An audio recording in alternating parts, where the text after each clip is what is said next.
Hello and welcome to Eye on the Money, the television show that gives you insights into how to improve your financial well-being as well as make your money work for you. I'm Ingrid Nantege. Now today on the show we discuss opportunities for investment, particularly in the real estate sector. Now, according to a report by Citon, for the past 2 decades, the real estate market in the country has grown exponentially, as evidenced by its contribution to the country's GDP, which grew from 10.5% in 2000 to 12.6% in 2012 and 13.8% in 2016. Now, the growth is driven by infrastructure developments such as improved roads, utility connections, and upgrade of key airports. Now, demographic trends such as rapid urbanization at 4.4% per annum against the world's 2.5% and population growth averaging at 2.6% per annum have also been a major contributor, as well as high total returns averaging at 25.0% against 12.4% in the traditional asset classes. Now, these factors have therefore led to the development of unique trends across the various real estate themes, as investors sought to gain high returns and buyers sought aspirational lifestyles and quality products. Joining me on the show to discuss how you can successfully invest in the real estate sector in the country is none other than Cornell Mboya, Senior Commercial Manager, Pazurina Holdings International Limited. Cornell, you're welcome to the show. Thank you so much. Real estate.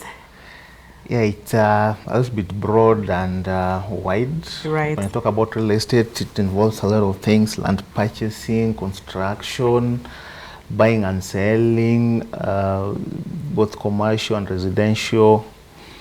It's a really wide topic. And I really have to agree with you. Although when you usually ask a lot of people, they usually have it limited, if you know what I mean. Yes. And just to prove what you're talking about, we actually took to the streets of Nairobi just to get a general perception of what people understand when it comes to this sector of real estate, how to go about investing, and even budgets. Let's just take a look before we get into the beef of the conversation. Thank you. Real estate basically it involves investing in properties. Probably it could be land. It could be in terms of houses. You can probably own one, or you can buy one for investment. Real estate is basically purchasing land or property for selling purposes or for your own personal use. It's investing in house property. Yeah, so that's all about it. So let's say you build a house and let's say you look for an agent. You give it to him, he rents the house for you, and you'll be the owner of the house and you'll be getting rent, of course. We invest kwa buildings kubwa kubwa, mijengo kubwa kubwa, kujenga na kuuza. Munajengewa pengine manyumba ni makampuni ama ni serikali, alafu nyinyi munanunua. I've invested in real estate. I've bought some land here and there. Basically for, for gaining, for a future benefit. Sorry, yes. Mimi napendaka kuinvest, lakini ya kuinvest naye ndio hakuna. Kama ingewezekana, kama ingeonekana ya kuinvest, naweza furahia sana. Ndio hata mimi nitoke kwa hii manyumba ya kukomboa. I have actually invested in Malindi. I have several plots there. I own land, but I'm also a house owner. And I can say that it is important to own housing and land. What is important is not the amount of land you have, but the integrity that you hold dear as to their land matter. Kulingana na mapato yangu kwa sasa, sijawahi fikiria, lakini labda Mungu akinibariki hapo mbele nitafikiria kwenda kwa hiyo maneno. I'm thinking about investing in it in the future because it's a good investment, you don't get losses easily. What I do, haiwezi nisaidia niingie kwa hiyo business of real estate. Yeah, but one day, if God helps me and I get money, I can join because it's a good business. The very first thing I would tell somebody before you invest in real estate today in Kenya, there are several things that you are supposed to do. One thing is you're supposed to do what we normally call due diligence. You must need to know whether that land is clean, who is selling that land, You also need to go to the office of the land and probably do the chronicle even of the mother title deed. That is, you go and do a search of the green card. You understand how the movement of that title deed has been, and then you understand whether it is listed in Dongo report. There are several things. So that means you need a lawyer actually to do that due diligence for you. It's absolutely difficult. Not unless you're a business person and your business was not affected by COVID, then you can be able to buy probably cash. But for the regular struggling mwananchi who has really been affected, you probably need to take a bank loan, which right now even people can't afford. Right now real estate is something, people are not even thinking about it. It's really hard to invest right now. The landlords and the landladies are also complaining they've had to take their rent down because people don't have money. It is affordable to invest in real estate. What is important is that you don't do real estate control. Please let the real estate be flexible enough to accommodate starters or people who must endeavor to be real estate owners. It is affordable when you're having a good paying job. So it's going to depend with you how you're going to plan yourself. Yeah. I don't think so, because those who have money are the ones who invest in real estate. People like us who have a small nini mapato, we can't. It's not so easy. And wale wameinvest already, ndio umepata hiyo nyumba, wewe sio mtu mdogo. Manake hii manyumba zinauzwa ghali sana. Hata unajaribu kukompea, unaona no. Hata kama hiyo real estate iko, they are too expensive. Unaona sasa watu wa mfuko kidogo they cannot afford. Kulingana na mimi sio affordable. Kwa sababu ya mapato ya wananchi wa kawaida, mara mingi sisi wengi mapato yetu iko chini, kwa hivyo kufikiria maana ya mijengo kubwa na gharama ambayo unasikia hata ya mijengo na nini inakuwa ngumu kidogo. Real estate to invest, we are talking of millions and millions. We are talking of big money. Sasa big money, unakuta mtu wa mshahara kidogo, for heaven's sake hataweza. Manake pia anaangalia upande ile nyingine, ako na familia, watoto wanasoma, nyumba yeye analipa ile anaishi. Sasa unakuta hiyo mapesa mingi hata haezi pata. If you have like 200,000 or less than that, there are areas that with the 200,000 you can acquire a plot, you can acquire a piece of land also. So it depends with the areas. They are high end, they are low ends, they are mid ends, and then probably what do you want to do with that land? What kind of investment do you want to do with that particular land? Is it that you want to put up a house? Is it that it is the land for agriculture? Yes. Need an upwards of from 500,000 going up, although there's some pieces of land that were being sold somewhere, Kagundo, Kamulu, for about 200, 300. But right now everything has gone up, so definitely you need about 500 going up. Actually 500 is very little. You probably need close to 1 million. Yes. Generally, if I say a ceiling of 2 million, that would be too expensive for the common mwananchi. So I'll peg it at 100,000 as a starter. That is still too expensive for the common mwananchi. So we have to speculate below that. Depends with the kind of house you want to build. Yeah, let's say a 2-story building, it's going to be less than a 5-story house. Yeah. It needs a lot of money, my brother. Yeah, but I can't tell you it's how much, because I've never asked somebody who is doing such a business. Kuanzia milioni 5 kwenda juu. Although najua hizi buildings kubwa ni labda milioni 100 lakini nakufikia kwangu ni kwamba kuanzia milioni 5 kwenda juu. Cornell. You've basically had the general perception of Kenyans when it comes to investing in real estate. And it's really a mixed bag of emotions, or rather a mixed bag of reactions. So now from the expert point of view, as someone who's in the industry, first of all, to even start with the basics, and I know you started off by saying it's really quite a broad field, but help us understand if it's either by textbook or something we should work with. When it comes to investing in real estate, what exactly are we talking about even?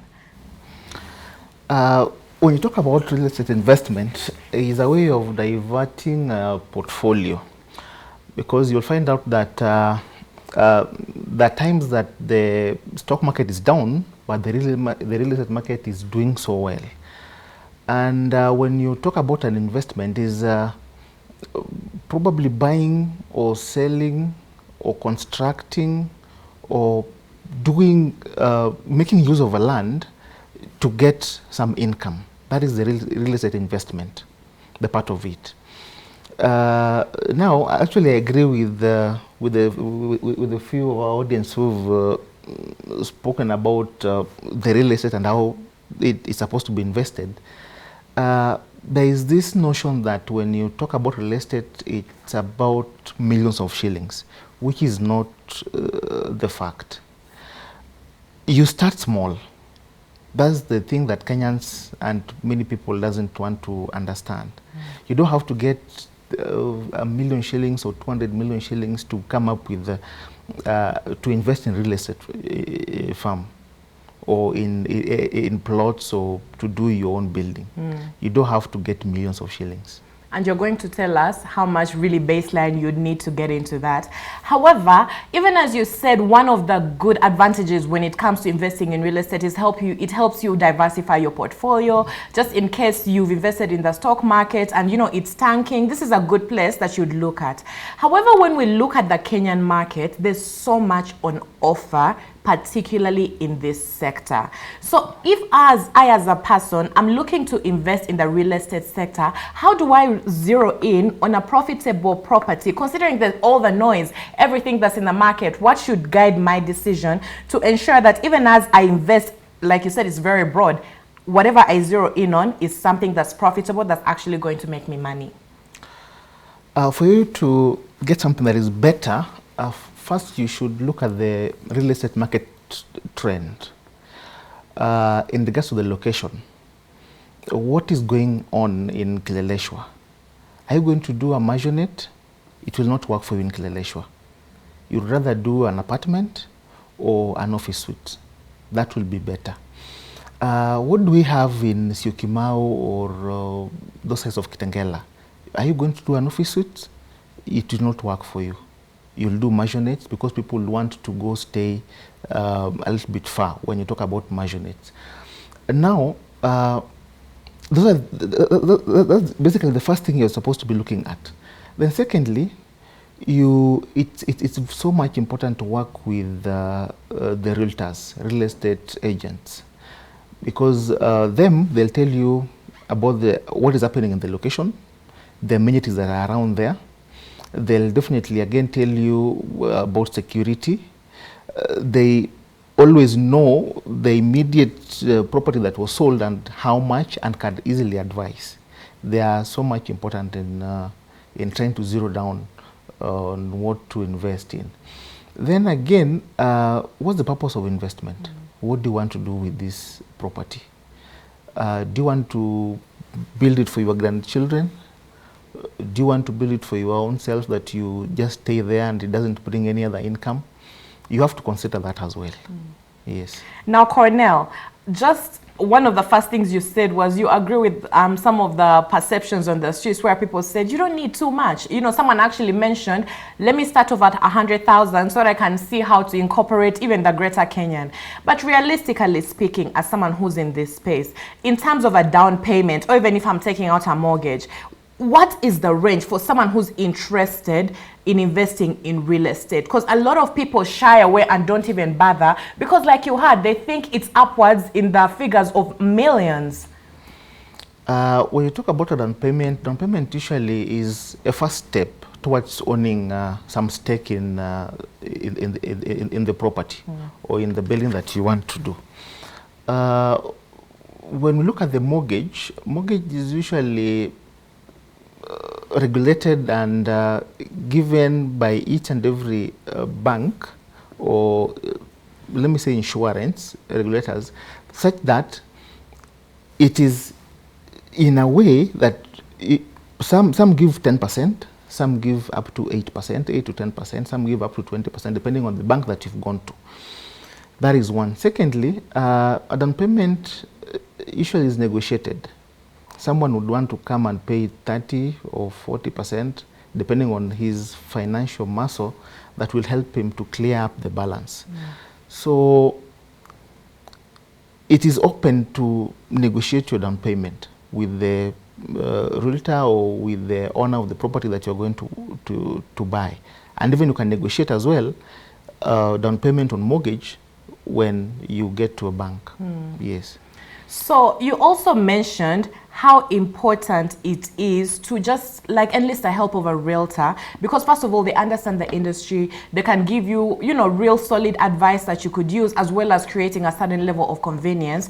However, we've seen a situation in the country, and I've also almost, and I'll say almost because I was a bit woke, so it didn't happen to me, fallen prey to quack realtors. We have so many people out there in the industry trying to take advantage of, you know, people who are trying to invest in this sector. Because like one of the people who spoke said, it's one of those sectors, there's a perception that it's guaranteed to bring you a profit. In fact, a lot of people think there's no such thing as loss making when it comes to real estate.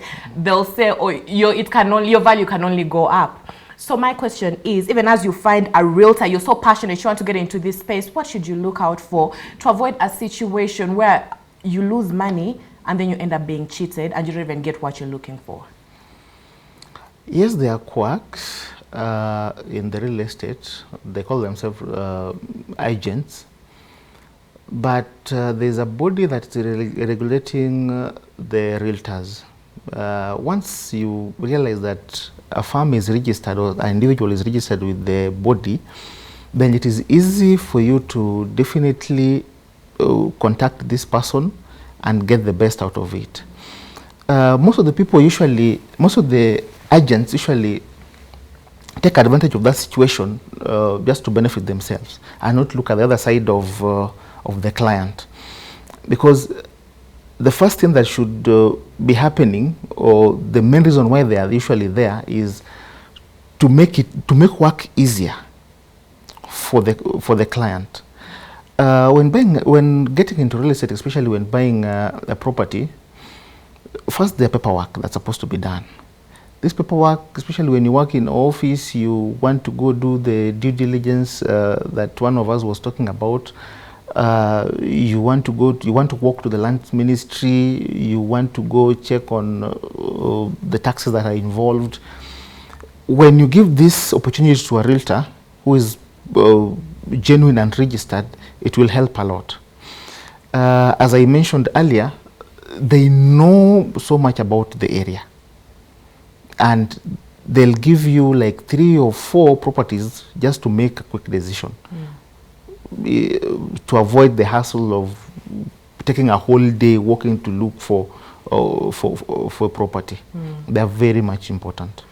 And Cornell, you've brought on a very important aspect of regulation. You've said there's really, you know, there's a body in place that makes sure it's protecting the consumer, but at the same time making sure only the right professionals, you know, are in the industry. My question then is, in terms of regulation and policies, again, as a player in the industry, would you say that regulation and policy is where it's supposed to be? Or would you say there are gaps therein that need modification? What would you say on that front? There are a few gaps, but I won't blame the regulation because of that. Because some people, the agents take advantage of that. The regulators are open. It is just you come in, walk in, and give your papers, your company, your name, and you get registered with at a very small fee, of course. But the quacks that we are talking about usually take this advantage because they're looking at a way of benefiting themselves by not being known. Because I'll come, you'll give me your money, I defend myself like I've been registered or something, I go use the money, or I overprice you. there's no way you're going to report this. But once you get someone who's regulated, it is easy to follow it up and get a person be charged. So most people usually avoid, and that I cannot blame the regulators. Right. Yes. So now we're going to take a very quick break.